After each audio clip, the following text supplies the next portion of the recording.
नरसी भगत की टूटी गाड़ी हरि ने तुरंत सुधारी थी। नरसी भगत की टूटी गाड़ी हरि ने तुरंत सुधारी थी। नरसिंह मेहता ने गाड़ी को हिला के देखा, बढ़िया बन गई थी गाड़ी। लवनिमेष ब्रह्मांड निकाया रची जास अनुशासन माया, जिनके एक संकेत मात्र से उनके अगणित घटना पड़ेसी योग माया अनंत ब्रह्मांडों की रचना कर सकती है। उसको गाड़ी बनाने में क्या देरी थी। गाड़ी बन गई। ठाकुर जी ने कहा भैया गाड़ी बन गई। बोले हाँ हाँ। कृष्णा कहे भाई साथ चलूं मैं, मुझे जरूरी काम भाई मैं हार लिया।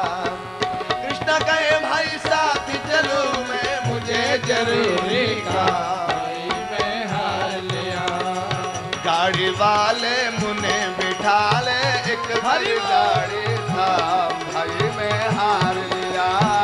गाड़ी वाले मुने बिठा ले, एक भरी गाड़ी था भाई मैं हार लिया।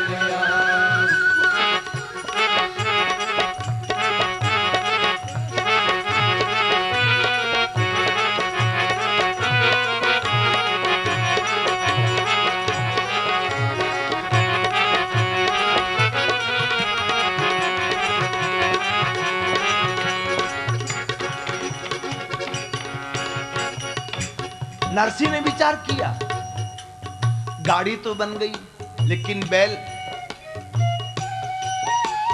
तो वही है पुराने बूढ़े, पर मना कैसे करें। नरसिंह मेहता ने कहा बैठ जा भैया, तू भी कहीं बैठ जा पीछे।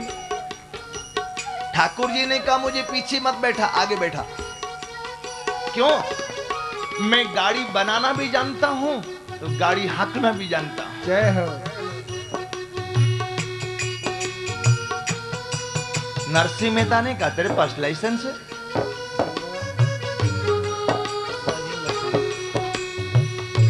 ठाकुर जी ने कहा हरियाणा में 18 दिन तक मैंने गाड़ी चलाई है हरियाणा में, और जो हरियाणा में पास हो जाए वो सब जगह पास हो जाए। कुरुक्षेत्र में ठाकुर जी को आगे बैठाया, ले भाई तू बैठ।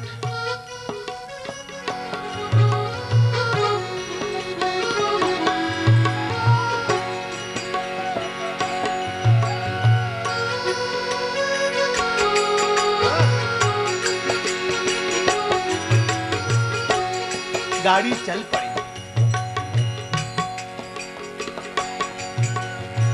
सोले बाबा गाड़ी में बैठे फिर रहे माड़ा। सोले बाबा गाड़ी में बैठे फिर रहे माला। हो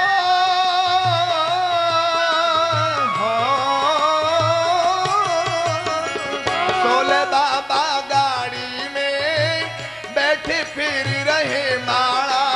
सोले बाबा गाड़ी में बैठे फिर रहे माला। पवन समान चली गाड़ी जब कृष्णा बन गया गढ़वाला। पवन समान चली गाड़ी जब कृष्णा बन गया गढ़वाला। गाड़ी टूटी गाड़ी ठाकुर जी ने बड़ी अच्छी चलाई। नरसिंह मेहता ने सोचा कहीं ऐसा ना हो ठिकाने पहुंचते पैसे मांग बैठे। इधर की जेब में हाथ दिखाया, इधर की जेब में हाथ डाले तो माला निकली, इधर की जेब में हाथ डाले तो चंदन घिसने का गोपी चंदन निकला। अब वो गोपी चंदन और माला कोई ये देने की चीज थोड़ी थी। नरसिंह मेहता ने कहा भगत जी एक बात पूछूं, क्या आपको कथा सत्संग अच्छा लगता है? ठाकुर जी ने कहा जहां कथा सत्संग होवे ना बिना बुलाई जाता हूं, इतना अच्छा लगता बिना बुलाई जाता।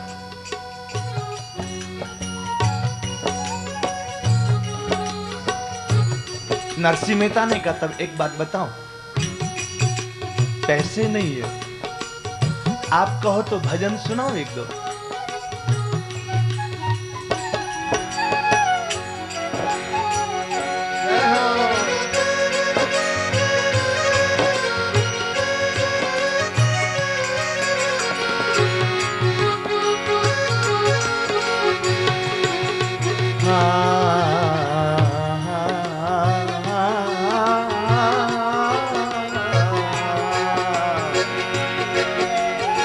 नरसी कहे भाई भजन सुना दो, नरसी कहे,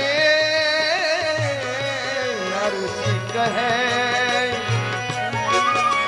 अरे नरसी कहे भाई भजन सुना दो, पल्ले न मेरे दाम में हार गया। नरसी कहे भाई भजन सुना दो, पल्ले न मेरे दाम में हार गया। अरे गाड़ी वाले एक बार गाड़ी था भाई मैं हार गया। गाड़ी वाले मने बिठा ले, एक बार गाड़ी था भाई मैं हार गया।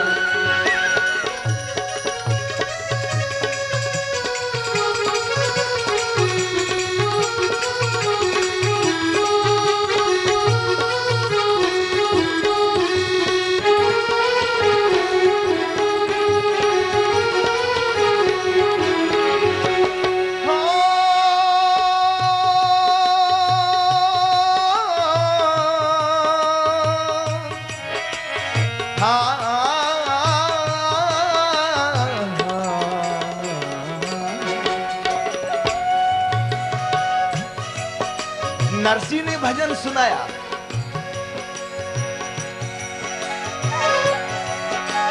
आज कृष्ण का जब हाथ लगा तब बैलों में बल आया था। कृष्ण का जब हाथ लगा तब बैलों में बल आया था। निकट शहर अंजार के तब गाड़ा चल कर आया था। निकट शहर अंजार के जब गाड़ा चल कर आया था।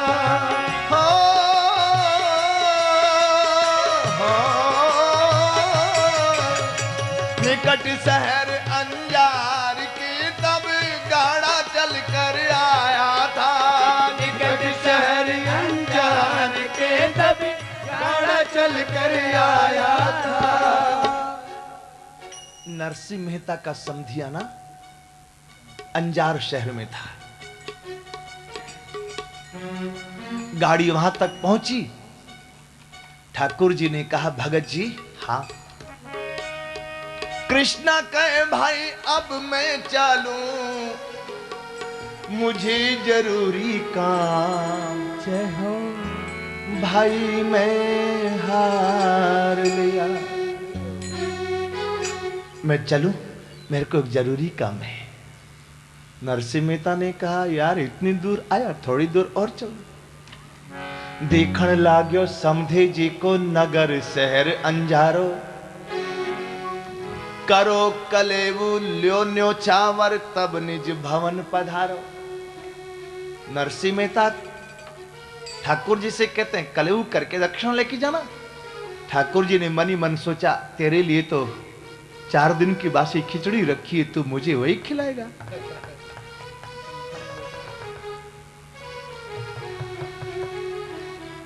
मुझे वो नहीं खाना,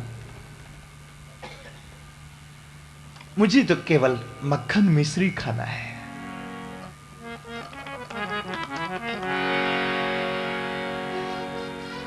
चल तो संग आपके लेकिन है कुछ काम जरूरी। या सो पहले जाऊं मेरी माफ करो मजबूरी। सबने मारे राम राम, मैं तो जावा मारे गांव। मैं तो जावा मारे गांव। ठाकुर जी कूदे गाड़ी पर से। कृष्णा कहे भाई अब मैं चलूं मुझे जरूरी काम, भाई मैं हार गया। कृष्णा कहे भाई अब मैं चलूं मुझे जरूरी काम, भाई मैं हार लिया। गाड़ी वाले मुने बिठा ले एक बार गाड़ी थाम, भाई मैं हार गया। गाड़ी वाले मने बिठा ले एक बार गाड़ी थाम, भाई मैं हार गया।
जरूरी था भाई मैं हार गया। गाड़ी वाले मुझे बैठा ले एक बार गाड़ी था, भाई मैं हार गया। गाड़ी वाले मुझे बैठा ले एक बार गाड़ी था, भाई मैं हार गया। गाड़ी वाले मुझे बैठा ले एक बार गाड़ी था, भाई मैं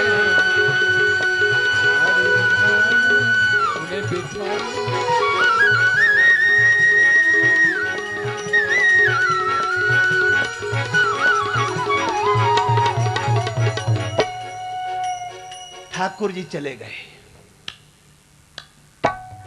अब नरसिंह मेहता को होश आया, पैसे भी नहीं मांगे, एहसान भी नहीं दिखाया, चला भी गया। अरे ये है कौन? कहीं ये वही तो नहीं है? कौन?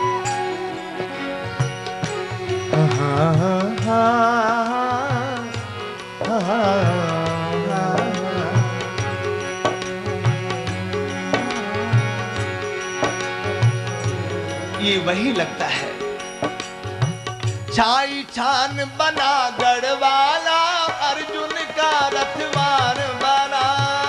छाई छान बना गढ़वाला, अर्जुन का रथवान बना।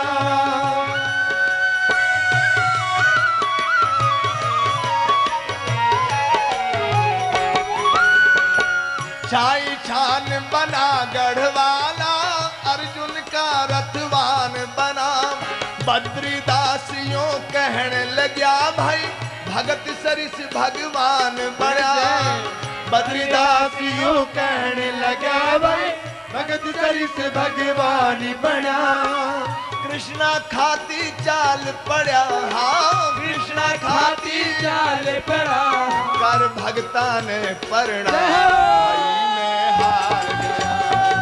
गाड़ी वाले मुने बिठा ले एक बार गाड़ी था, भाई मैं हार गया। गाड़ी वाले मुने बिठा ले एक बार गाड़ी था, भाई मैं हार गया।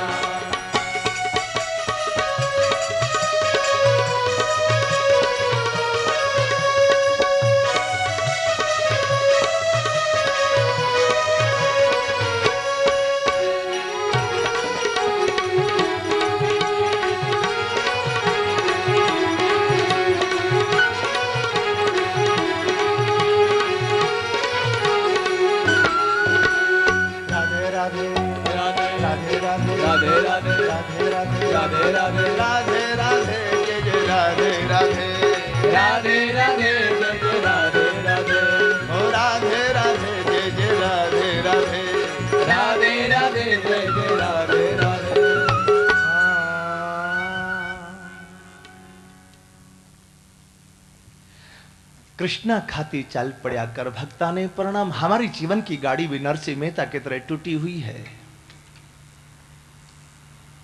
हमारी गाड़ी में भी 16 सूरदास बैठे हुए हैं।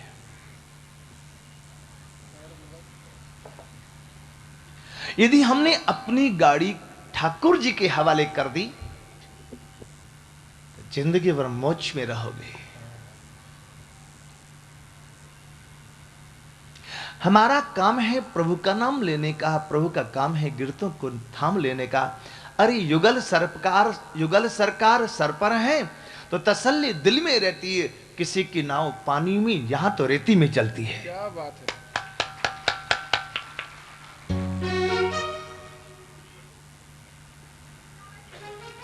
नरसिंह मेहता की तरह गाड़ी को ठाकुर जी के सुपुर्द करो। ठाकुर जी टूटी गाड़ी को भी बहुत अच्छा चलाएंगे। हमारी जो आसक्ति संसार में हो गई है यही हमें दुख देती है। प्रसंग मजरम पाशमान कवियो विदुः। विद्वानों ने कहा सबसे बड़ा प्रसंग आसक्ति, सबसे बड़ा बंधन आसक्ति है। अरे हम ही तो बूढ़े होते हैं लेकिन हमारी आसक्ति जवान होती जाती है। पहले 1 में आसक्ति थी, फिर 2 में, फिर 4 में, फिर होते 10 में, 25 में, 50 में, पता नहीं कितने में आसक्ति हो गई। बूढ़ी दादी को यदि मंदिर में प्रसाद मिले तो दादी खाती नहीं, बांध के ले जाती है। क्यों? बच्चे मांगेंगे प्रसाद तो क्या दूंगी। इतना सा प्रसाद का एक बतासा गले से नीचे नहीं उतरता।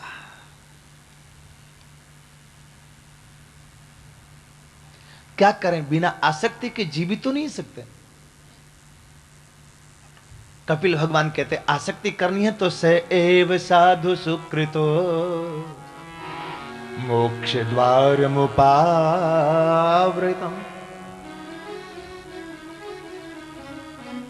यदि तुम्हें आसक्ति करनी है तो किसी संत के चरणों में आसक्ति करो। बाबा संत किनको कहते हैं? बाल बढ़ाए हुए हैं उनको संत कहते हैं, या घोटमोट रहते हैं उनको संत कहते हैं?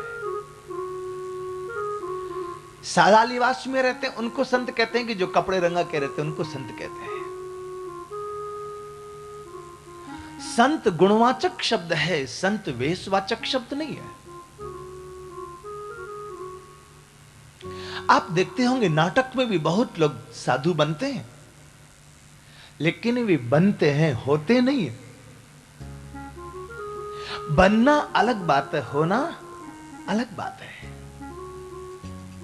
वे सब साधु बनते हैं, साधु होते नहीं। साधु किसको कहते हैं? जिसमें इतने लक्षण, इतने गुण जामे सो संत। जिसमें इतने लक्षण वो साधु है, वो संत है। कौन कौन? तितिक्षवः कारुणिकाः सुहृदः सर्वदेहिनां अजात शत्रवः शान्ता साधवः साधुभूषण मय्यनन्नेन भावेन भक्तिं कुर्वन्ति दृढां मत्कृते त्यक्त कर्माणस्तक्त स्वजन बान्धवाः मदाश्रया कथामृष्टा शृण्वन्ति कथयन्ति च तपन्ति विविधास्तापा नैतान् मद्गत चेतसः त एते साधवः साध्वी सर्वसंग विवर्जिताः संगस्ते सुस्ते प्रार्थे संगदोष हराहिते। इतने लक्षण जिसमें वो साधु है। पहला लक्षण तितिक्षव है। एक बात कहे, कभी आप कथा में बैठो और संतों के लक्षण कोई कहे तो आप अपनी जीवन में देखना, दूसरों के जीवन में मत देखना है या नहीं, हमारे में है या नहीं वो देखना है। प्राय अक्सर कोई अच्छी बात कथा में आती है ना तो हम अपने पड़ोसी को कहते हैं देखो कितनी अच्छी बात कहते हैं। दूसरे के कहते देख सुन, ये गलत बात है। हमें अपने में देखने हैं ये लक्षण हमारे में है या नहीं है। तितिक्षवः पहला लक्षण है सहन शक्ति। ये जितने लक्षण है ना और सारे के सारे लक्षणों का यदि एक एक उदाहरण ढूंढा जाए तो यह महाराष्ट्र के संतों में मिलेगा। दो चार उदाहरण बता। तितिक्ष व सहन शक्ति के लिए उदाहरण यदि ढूंढा जाए तो महाराष्ट्र के एक संत हैं एकनाथ जी।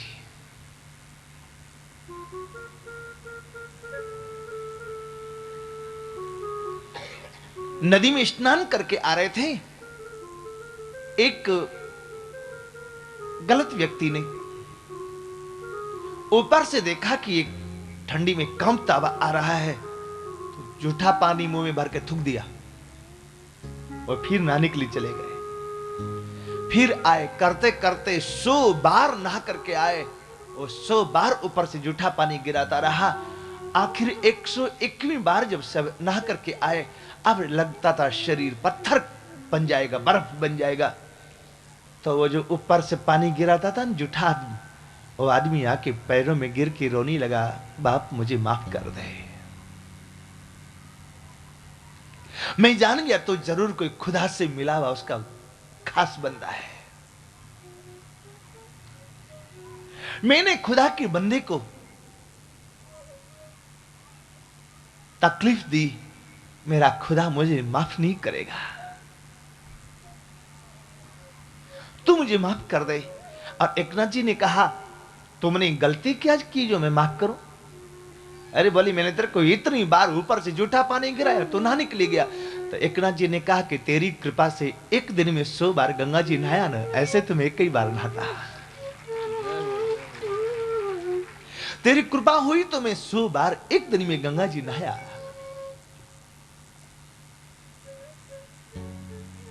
ये है तितिक्षा। वर्णमाला में सभी अक्षर एक एक बार आते हैं, क ख घ च छ ट त प, सारे एक बार आते हैं। एक अक्षर 3 बार, हमारे दादा गुरु जी कहा करते थे, एक अक्षर 3 बार आता है, श स स। ये 3 बार से आया, इसका मतलब क्या? सहन करो, सहन करो, सहन करो। लोग कहते हैं हम ही कहां तक सहन करें, हम ही क्यों सहन करें? अरे आपको सुखी रहना तो सहन करो ना। कब तक? बोले जब तक सुखी रहना चाहते हो तब तक सहन करो। आप ही अच्छा काम करो, भागीरथ आप ही बनो, गंगा जी आप ही लेके आओ। क्यों सोचते हो कि सामने वाला सहन करे?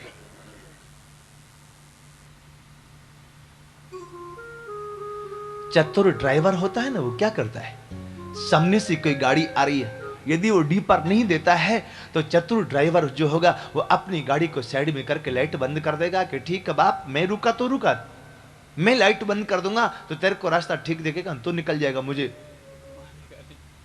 टक्कर नहीं मारेगा तू।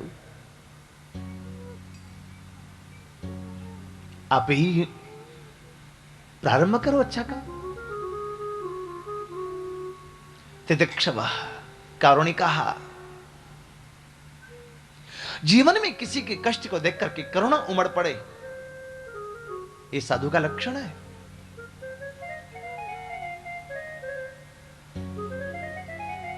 दूसरा उदाहरण संत ज्ञानेश्वर जी।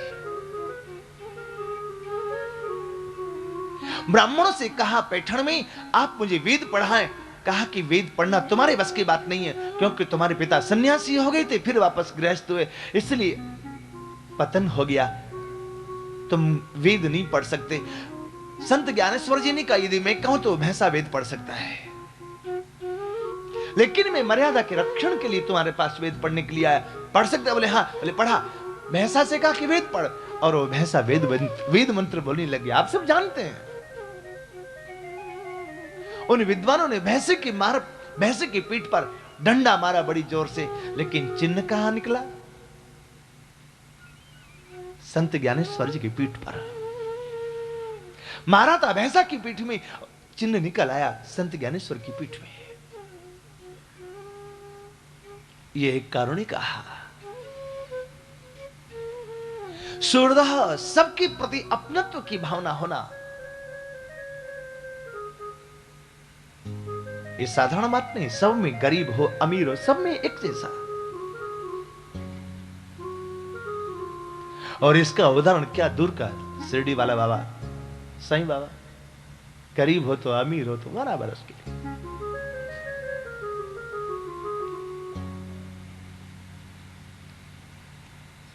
श्री गजानन बाबा। उसकी नजर में कोई अमीर और गरीब में फर्क नहीं था।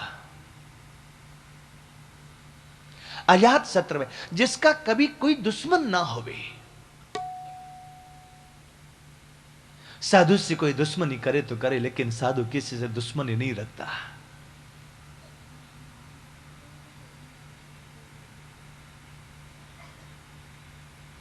नामदेव जी मंदिर में जाके नाच रहे थे। बहुत दिन के बाद दर्शन हुआ। मंदिर में चले गए तो बाद में याद आया कि जूता मेरे पांव में।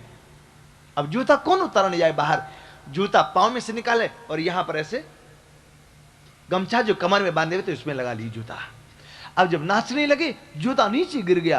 पुजारियों ने धक्का मार करके निकाल दिया नामदेव को कि बड़ा भगत बना है, जूता ही लेके आया।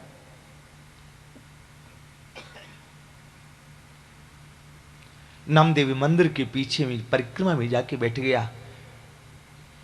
पुजारियों से नाराज नहीं हुए, ठाकुर जी से नाराज हुए। और नामदेव के लिए ठाकुर को अपने मंदिर का दरवाजा घुमाना पड़ गया। मंदिर का दरवाजा पूर्व से पश्चिम हो गया। अजात शत्रु शांतः। एक एक के बहुत लक्षण, बहुत लक्षण भी संतों की। हर परिस्थिति में जो शांत रहे। साधु है अपने से बड़ों का, किसी का काम साधे और अपने से बड़ों का सम्मान करे। ये सारे लक्षण तो है ना। एक लक्षण जो सबसे प्यारा लगता है हमको, सर्वसंग विवर्जिता। कभी भी आप कभी बाहर जाओ और बाहर में आपका गांव का कोई आदमी मिले, आपकी भाषा बोलने वाला कोई मिले, चोर डाकू बदमाश है, अच्छा नहीं है, स्वभाव खराब है, लेकिन फिर भी हो सकता है आपके व्यवहार से कभी आपका हो जाए वो। पर कभी किसी साधु पर भरोसा मत कर लेना कि हमारा हो जाएगा। क्यों? जो मां का नहीं हुआ, बाप का नहीं हुआ, भाई बहन का नहीं, गांव वालों का नहीं, रिश्तेदार वालों का नहीं, परिवार वालों का नहीं, फिर किसका होगा जी? वो होगा किसी का? आपके घर में रहेगा, बड़े प्यार से खाएगा, पिएगा, सोएगा, झगड़ा करेगा, बात करेगा, अखबार पढ़ेगा, टीवी देखेगा, सब करेगा।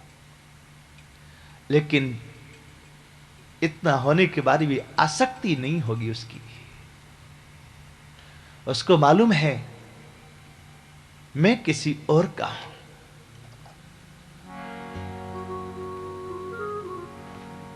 मैं ख्वाब हूं किसी और का, मुझे सोचता कोई और है।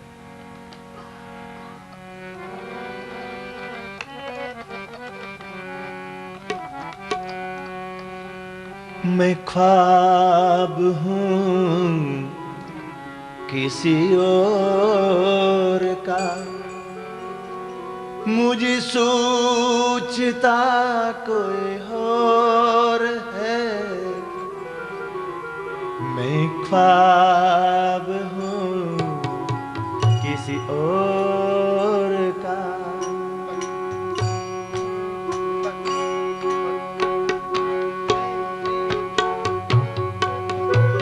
मैं ख्वाब हूं किसी और का, मुझे सोचता कोई और है।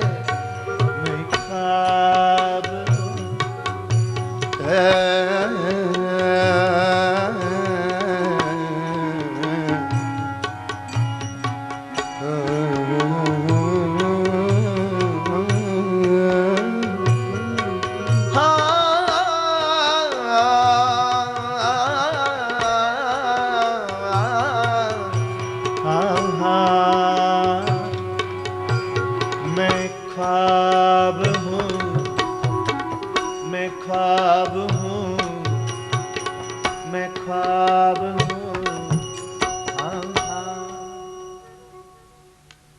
क्या मतलब? मैं हूं तो किसी और का, दुनिया समझती कि हमारे हैं। किसके हैं हम?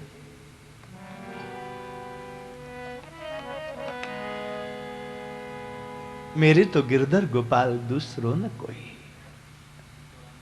हम तो ठाकुर के थे, ठाकुर हमारे हैं। और याद करें एक बार श्री प्रेम भूषण जी को, हम राम जी के, आगे आप बोलो,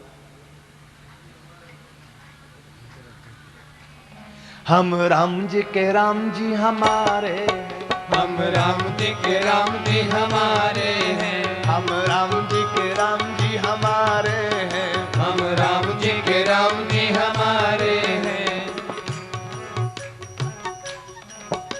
उन्होंने जब हमें ये वाली पंक्तियां सुनाई शुरू में, हमने कहा भैया हम सिया जी के सिया जी हमारी है, हम सिया जी के सिया जी हमारी है, हम सिया जी के सिया जी हमारी है, हम सिया जी के सिया जी हमारी है। राघव की प्राण प्यारी है, राघव की प्राण प्यारी है, सारे जग की महतारी है, सारे जग की महतारी है। हम सिया जी के सिया जी हमारी है, हम सिया जी के सिया जी हमारी है, हम सिया जी के सिया जी हमारी है, हम सिया जी के सिया जी हमारी है। हमारी जो उपासना है वो यही है, सिया जी हमारी बहन है और राम जी हमारे क्या लगेंगे? यहां की भाषा में क्या कहें?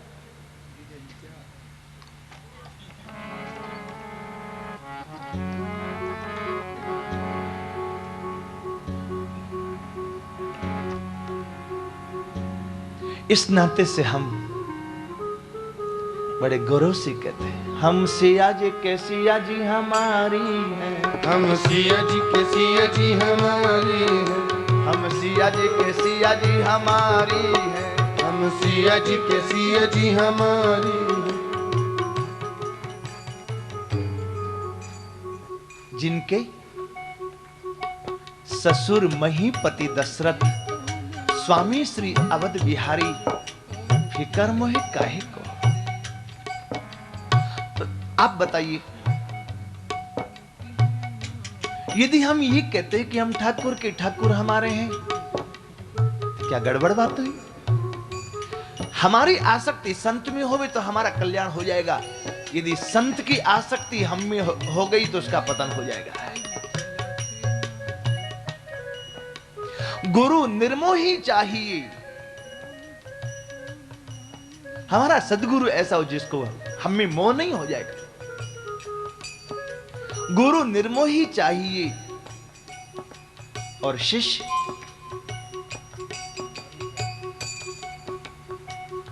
शिष्य ही पाले प्रीति,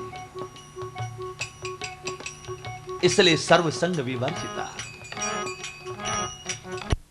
प्राण प्यारी है, सारे जग की महतारी है, सारे जग की महतारी है, सारे जग की महतारी है, सारे जग की महतारी है। यह है सर्वसंग विवर्जिता। ऐसे संतों का यदि आसक्ति हो जाए, ऐसे संतों में हमारा प्रेम हो जाए, फिर क्या कहना। सताम प्रसंगान मम वीर्य संविदौ भवन्ति हृत्कर्ण रसायना कथा तज्जूषणादा स्वपवर्ग वर्त्मनि श्रद्धारतिर्भक्तिरनुक्रमिष्यति। ऐसे संतों का संग हो जाए, आसक्ति हो जाए, ऐसे संतों के चरणों में बैठने का मौका मिले तो ठाकुर कहते हैं वे मेरी माधुर्य और ऐश्वर्यपूर्ण कथाएं सुनाएंगे। उन कथाओं को सुन सुन करके संसार की आसक्ति समाप्त होगी और फिर धीरे धीरे मेरे चरणों में श्रद्धा, रति और भक्ति ये आने लगेंगे। देहूती जी ने कहा भक्ति शब्द मैंने बहुत सुना, लेकिन भक्ति कहते किसको है? दीवाना गुणलिंगानां मानुश्रविक कर्मणाम सात्व एवैक मनसो वृत्ति स्वाभाविकी तुया वृत्ति स्वाभाविक तुया। अपनी चित्तवृत्ति बिना किसी प्रयास के अपने इष्ट के चरणों में लग जाए, इसका नाम भक्ति है। बिना प्रयास के किसी और का भी नाम लेना चाहे, अपने ठाकुर का नाम आवे, ये भक्ति है।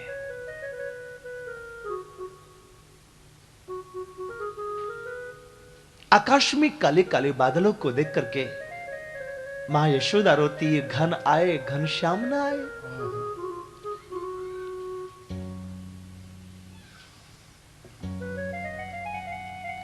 मां कौशल्या फुट फुट के रोती है।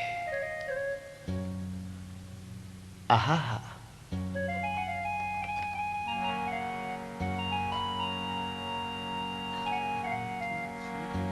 भोर हे के भूखे होई हैं, प्यासे मुख सूखे होई हैं, चले पग दुखे होई हैं, फिरी मगरात की फिरे मगरात के। पता नहीं मेरा राघव कब कहां कैसे होगा।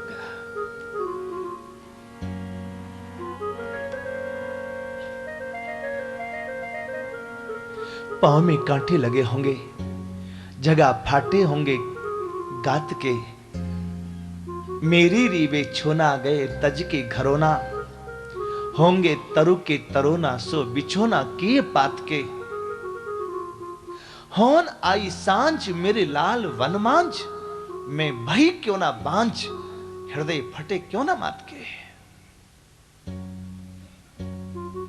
मां फुट फुट की रोने लगती है। राघव की ज्योतियां देखती तो रोती है। बार बार ही नहीं ननी लागवई प्रभु जी की ललित पनैया उन ज्योतियों को उठाकर कभी हृदय से लगाती है, कभी सिर से लगाती है। मुझे तो छोड़ गए, तुम्हें भी छोड़ गए।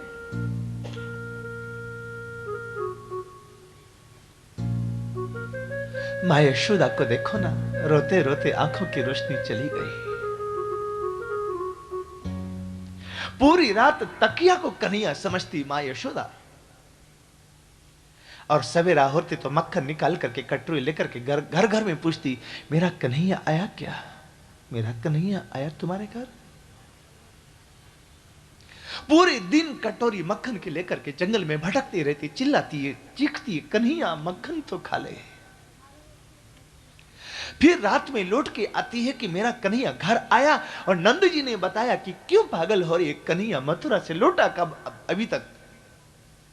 और इतना सुनते मां का दिल टूट गया, हाथ की कटोरी कहीं गिर गई और मां यशोदा मूर्छित होकर धम्म से गिर पड़ी।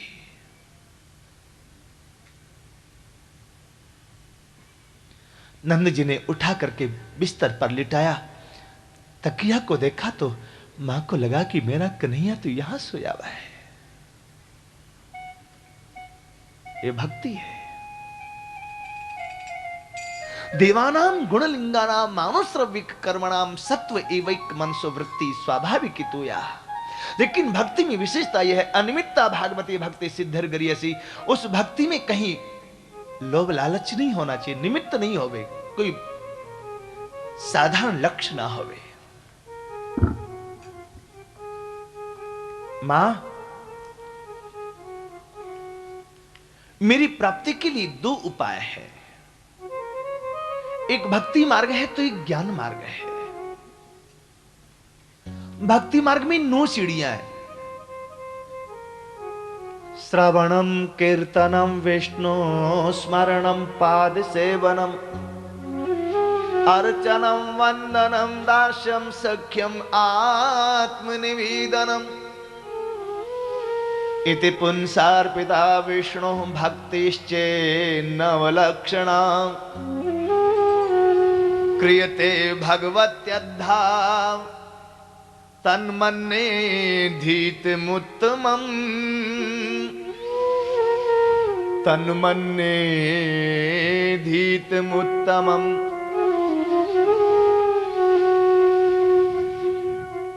ये 9 लक्षण भक्ति के। दूसरा मार्ग है ज्ञान मार्ग, उसमें 8 सीढ़ियां हैं। यम, नियम, आसन, प्राणायाम, प्रत्याहार, धारणा, ध्यान, समाधि।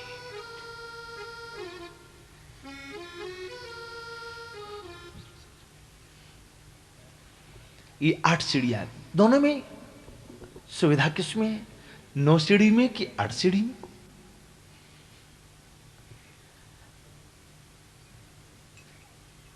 दूरी उतनी है, उतनी दूरी में यदि 8 सीढ़ी होगी थोड़ी ऊंची ऊंची होगी, 9 सीढ़ी होगी तो थोड़ी नीची होगी। भले गिनती ज्यादा है लेकिन 9 सीढ़ी को चढ़ने में सुविधा है।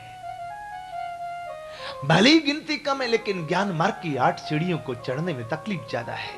इसलिए गोस्वामी जी कहते हैं ज्ञान के पंथ कृपाण की धारा, ज्ञान का रास्ता वो कृपाण की धारा की तरह है, उसके ऊपर चलना बहुत सावधानी की जरूरत है।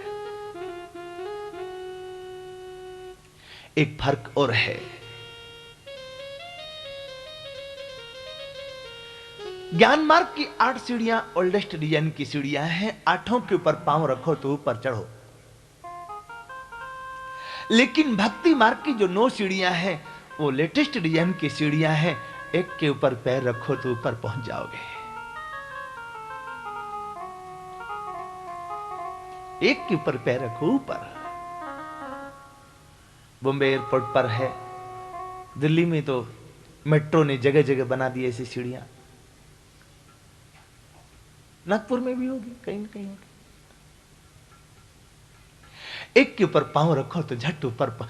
आपको यदि अभ्यास है 2-4 सीढ़ी ऊपर चढ़ने का तो चढ़ो ना, कोई तकलीफ नहीं। लेकिन नहीं भी तो एक पर पांव रख के खड़े हो जाओ, झट ऊपर पहुंच जाओगे। एक बात बताएं, आप अपने घर में बैठ करके 9 प्रकार की भक्ति में से कितनी भक्ति करते आप जाने। लेकिन जब तक आप कथा पंडाल में रहेंगे आपकी 9 प्रकार की भक्ति होवे, ये व्यास गादी की गारंटी है। कैसे?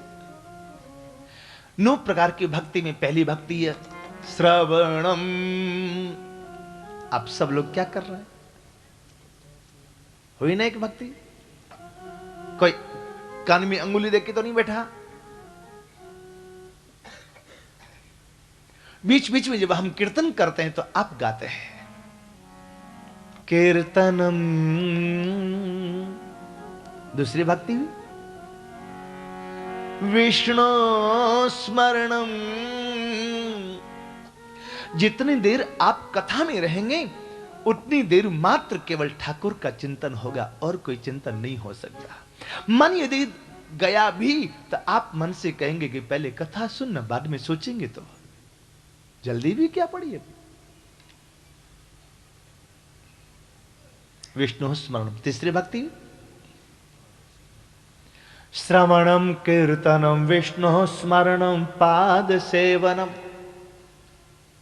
हमारे पैरों को भगवान की सेवा मिली। पाद सेवनम का 2 अर्थ है, भगवान के चरणों की सेवा करना, दूसरा अपने चरणों से अपने पैरों से भगवान की सेवा करना। अब भगवान की क्या सेवा करे? पांव से। प्रभु जी की तरह लात मारे? क्या सेवा करे? आप जो कथा में इतनी दूर चल के आए ना, ये आपके पांव को सेवा मिली भगवान की। ये अगली भक्ति हुई पाद सेवनम। आप कहेंगे कि जी हम तो गाड़ी में बैठ के आए, पंडाल में तो पैदल आए होंगे ना। पाद सेवनम, श्रवणम कीर्तनम विष्णु स्मरणम पाद सेवनम। 4 भक्ति हुई। इसके बाद अगली भक्ति है अर्चनम।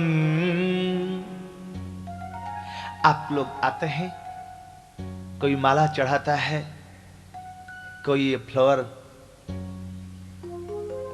ई चढ़ाता है, कोई तुलसी चढ़ाता है। ये अर्चनम भक्ति है। कोई कुछ नहीं तो अपनी श्रद्धा चढ़ाता है, अपना प्रेम समर्पित करता है ना। षोडशोपचार पूजा एक और, पंचोपचार पूजा एक और, लेकिन प्रेमोपचार पूजा एक और है। और ठाकुर को पंचोपचार पूजा उतनी नहीं भाती जितनी प्रेमोपचार पूजा भाती है। आपको यदि आरती करने को नहीं मिले तो आप श्रद्धा से, भीतर से, हृदय से आरती करना, वो ठाकुर को ज्यादा प्यारी लगेगी। कभी आपका नाचने का मन हो, बैठे बैठे मस्ती से भीतर से नाचना, भीतर बैठा वो देख लेगा, वो खुश हो जाएगा। अर्चनम हुई ना भक्ति। अगली भक्ति वंदनम। आप जब कथा में आते हैं तो प्रणाम करके बैठते हैं।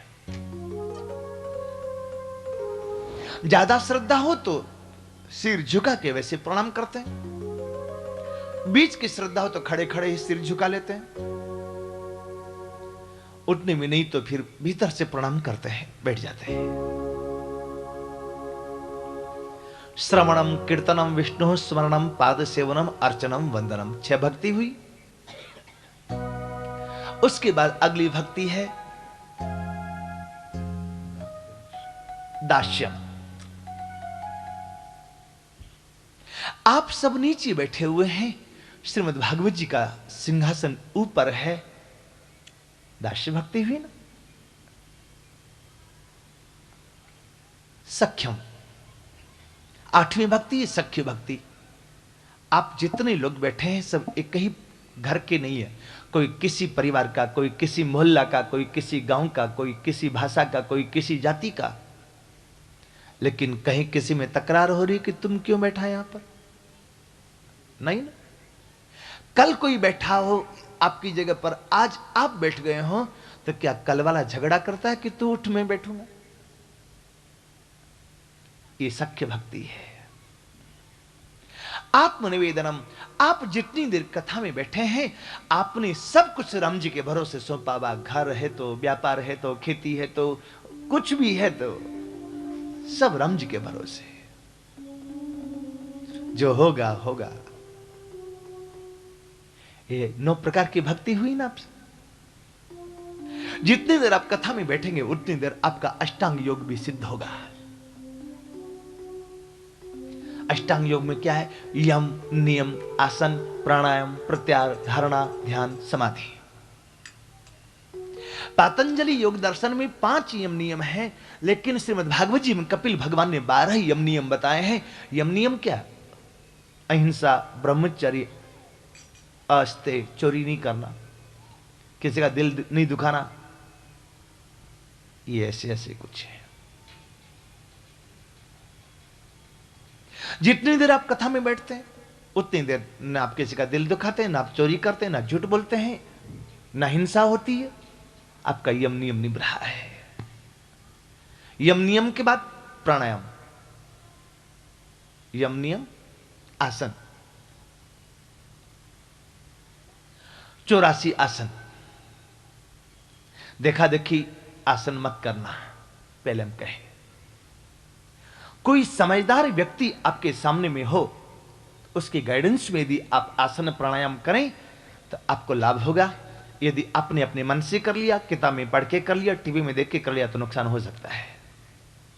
सावधान।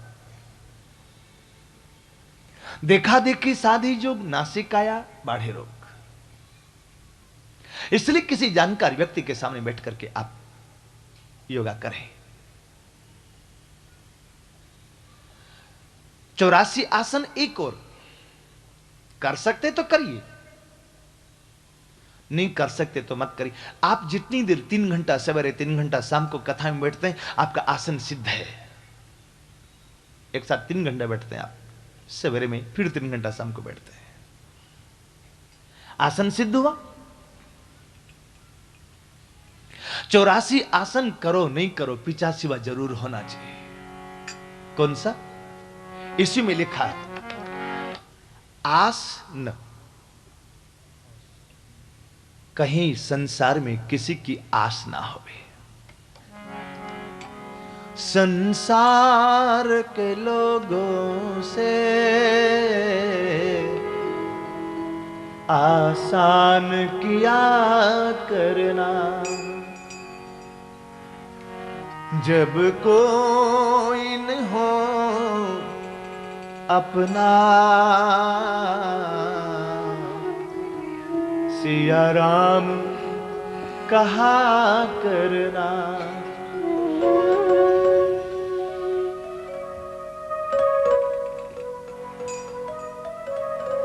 संसार की आशा दुख देने वाली है।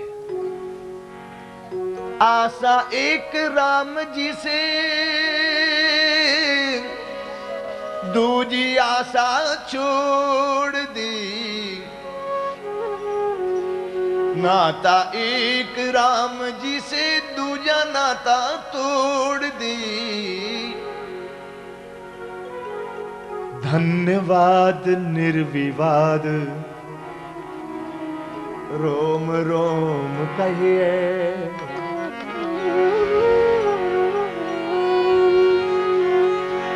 धन्यवाद निर्विवाद रोम रोम कहिए। धन्यवाद निर्विवाद राम राम कहिए। जाहि विधि राखे राम, वही विधि रहे।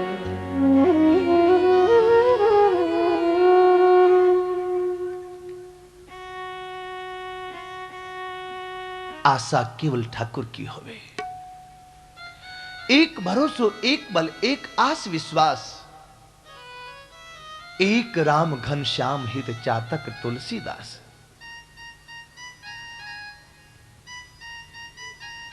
ये आसन है।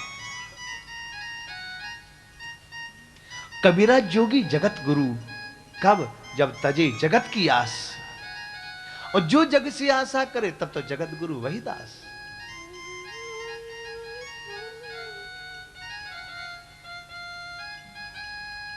आस, आशा ही परमम दुखम नैराश्यम परमम सुखम।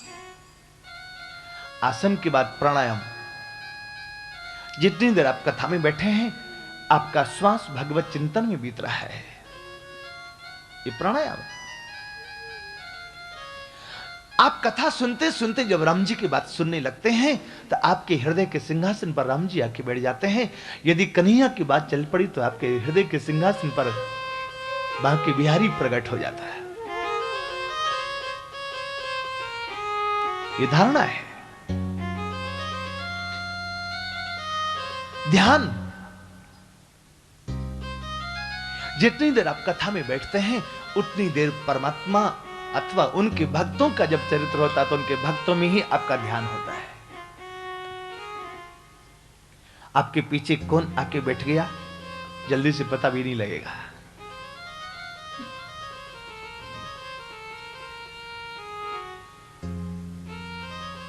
धारणा, ध्यान, समाधि। जब चित्तवृत्ति परमात्मा में डूब जाए, इसी का नाम समाधि है।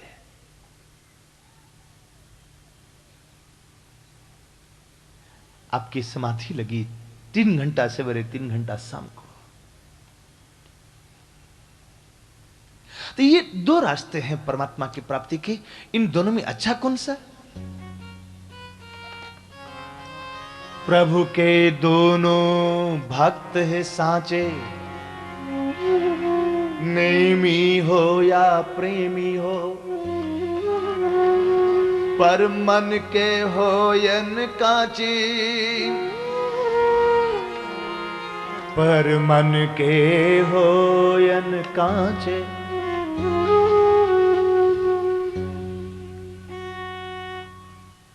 समाधि में कपिल भगवान कहते हैं, मां किसी रोशनी, किसी नाद और किसी और चक्कर में मत पड़ना।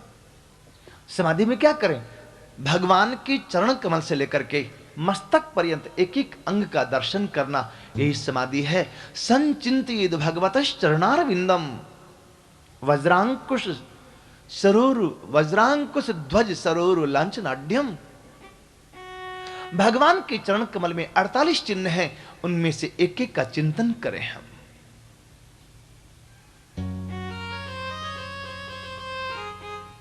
इसको समाधि कहते हैं।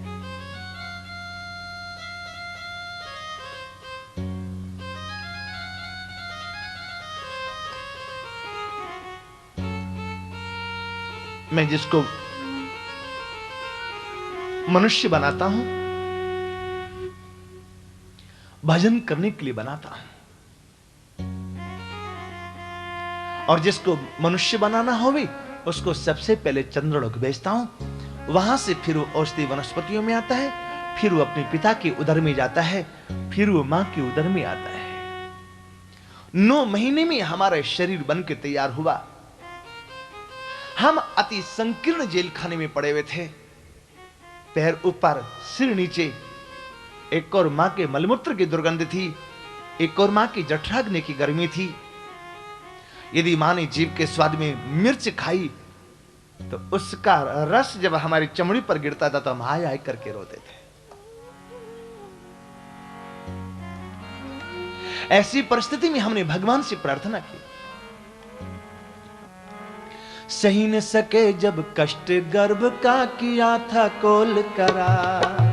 सही न सके जब कष्ट गर्भ का किया था कोल करार। क्या प्रभु तुम्हारा भजन करूंगा, करो नरक से पार। प्रभु तुम्हारा भजन करूंगा, करो नरक से पार। प्रभु तुम्हारा भजन करूंगा, करो नरक से पार। प्रभु तुम्हारा भजन करूंगा, करो नरक से पार। पर जैसी भगवान ने प्रसव पवन को प्रेरित करके हमें बाहर निकाला, ऐसे वादा भूलो रे बेमनवा कैसे बीतेगी। वादा भूलो रे बेमनवा कैसे बीतेगी।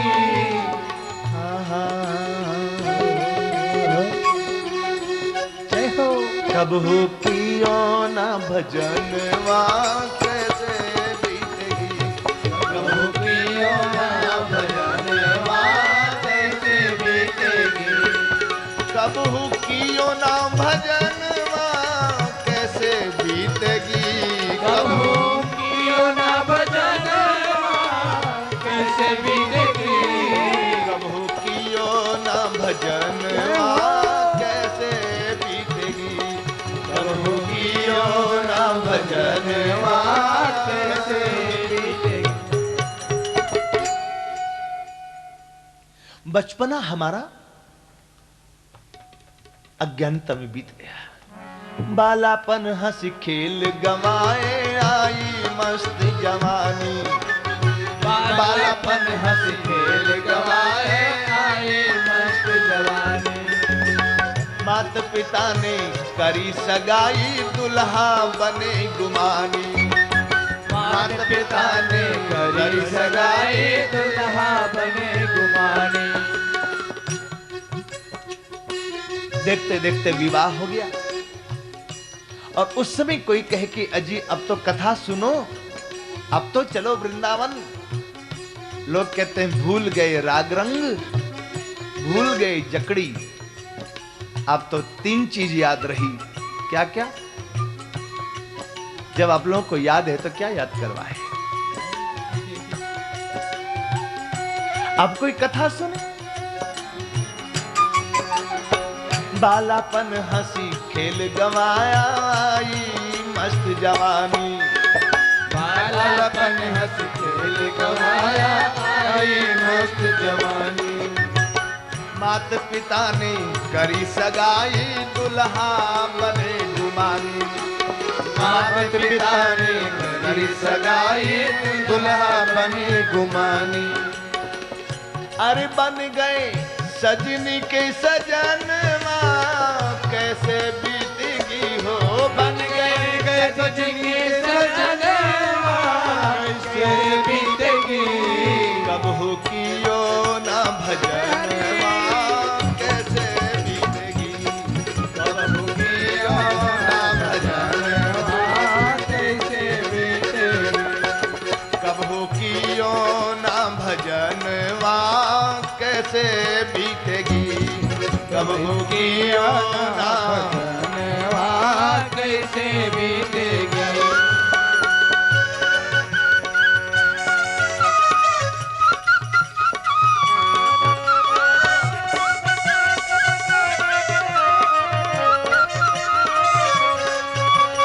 जय हो, जय जय श्री राधे।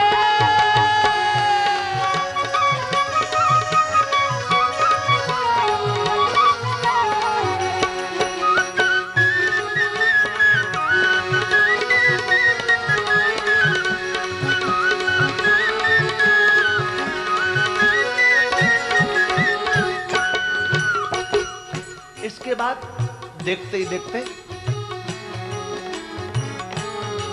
देखत ही आई बिरुधाई, जोते सपने नाही बुलाई। कमर कमान दांत सब टूटी, नजर गई नजराने। कमर कमान दांत सब टूटे, नजर गई नजराने। लठिया लेके खटिया लेके, यही दो चीज तो बची थी। खटिया लेके द्वार पे पड़ गए, बहुएं मारे ताने। खटिया लेके द्वार पर पड़ गए, बहुएं मारे ताने। क्या कहती है बहुएं? अरे कब तक मरी है ई बूढ़नवा कैसे बीतेगी हो। कब तक मरी है ई बूढ़नवा कैसे बीतेगी। कब तक